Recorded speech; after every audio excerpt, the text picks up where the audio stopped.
Episode 9. Harus citi kuat agar tidak tertindas. Rhea menatap Tuan Ken yang sudah keluar dari walk-in closet dengan memakai kemeja yang tadi dia pilihkan. Pria itu membawa dasi di tangannya dan diberikan pada Rhea. Awalnya Rhea masih bingung apa yang dilakukan oleh Kenjo. Pria itu mengulurkan dasi tersebut di depan Rhea. Rhea baru sadar jika dia juga harus bisa memasangkan dasi pada Tuan Ken. Itulah kata Kelvin, Tuan minta saya memasangkan dasi. Tanya Rhea menatap dasi dan kemudian beralih menatap mata Kenjo. Ya, apa kamu tidak bisa memasang dasi? Tuan Ken menaikkan kedua alisnya. Rhea menunduk dan menggeleng lemah. Tidak Tuan, saya tidak bisa memasang dasi. Bahkan saya menyentuh dasi baru ini. Tuan, jawab Rhea lemah. Kenjo berdecak sambil berkacak pinggang. Menatap Rhea dengan tatapan intens. Penampilan pelayan barunya ini sudah sedikit berubah karena memakai seragam pelayan yang khusus diberikan oleh Lucy, pelayan senior di tempat tersebut. Aku tidak peduli. Mulai hari ini kamu harus belajar memasang dasi. Karena setiap hari aku akan minta kamu yang memasangnya. Setelah mengatakan hal itu, Kenjo menyimpulkan dasinya sendiri. Dia berbalik memunggungi Rhea yang hanya bisa menunduk. Dia juga berkata jujur kalau memang belum bisa memasangkan dasi. Setelah Kenjo siap dengan penampilannya, kini pria itu langsung melangkah keluar dari dalam kamar diikuti oleh Rhea di belakangnya. Rhea melihat jam di pergelangan tangannya menunjuk pukul 7 pagi. Keduanya menuruni tangga dan para pelayan yang ada di tempat itu menundukkan kepalanya. Setelah ini, Anda akan sarapan dengan menu yang sudah disiapkan. Silahkan Tuan. Rhea menarik kursi untuk Tuan Ken duduk. Gadis itu benar-benar menghafal jadwal Kenjo dan bagaimana cara melayaninya. Ya, dia memang harus bekerja dengan baik. Rhea tidak ingin memberikan kesan yang jelek terhadap Kenjo di awal-awal bekerja. Rhea sudah sangat berpengalaman bagaimana caranya membuat orang suka padanya. Dalam artian suka karena sikapnya yang sopan dan santun. Meskipun akhirnya dia berakhir dipecat oleh istri majikan karena mungkin majikannya merasa cemburu karena kecantikan Rhea mampu memikat para lelaki. Biarpun Rhea bukan orang kaya, tidak punya pakaian bagus ataupun make up mahal, tapi aura yang terpancar dari wajah polos itu mampu membuat para lawan jenis tertarik. Kenjo sebenarnya akan menarik kursinya sendiri. Tapi sepertinya Rhea lebih cekatan. Pria itu menurut. Dia sudah duduk di kursi kebesarannya dan memakan menu sarapan paginya.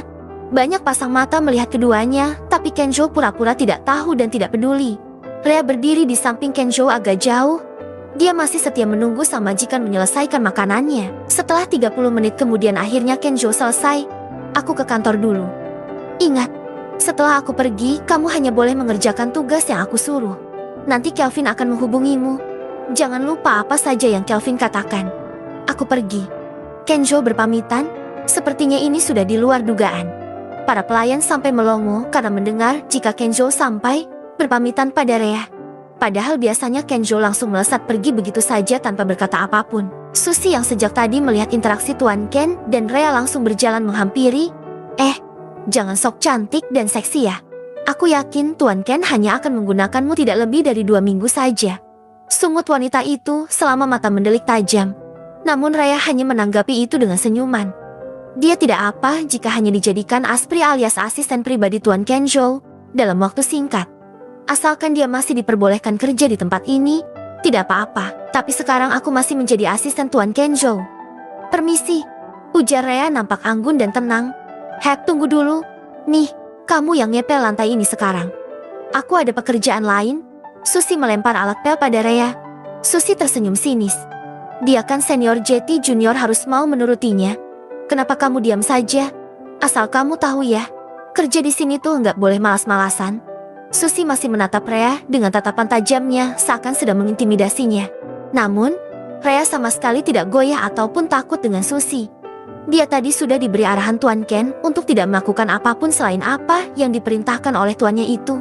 Maaf, ini bukan pekerjaanku. Rhea mengembalikan alat pel itu pada Susie. Kau pelayan baru. Kamu berani melawanku. Aki senior di sini. Susie tidak terima dan maju ke depan Rhea. Rhea tersenyum lembut. Aku hanya takut pada Tuan Ken, dan status kamu juga sama denganku. Sebaiknya cepat kerjakan pekerjaanmu. Jangan ditunda-tunda, karena aku sudah punya pekerjaan sendiri. Permisi. Rhea berjalan melewati Susie dengan berjalan tegak. Tentu saja dia tahu pasti akan ada yang tidak menyukainya. Tapi dia tidak masalah. Selama orang yang memberinya pekerjaan tidak mengeluhkan pekerjaannya, Susi mengepalkan tangannya. Wanita itu mengira jika pelayan baru itu polos dan bodoh, gampang diintimidasi, tapi ternyata dia salah. Lawannya kali ini sangat tangguh. Lihat saja, aku akan membuat Tuan Ken ilfea padamu. Pelayan baru sombong, bersambung.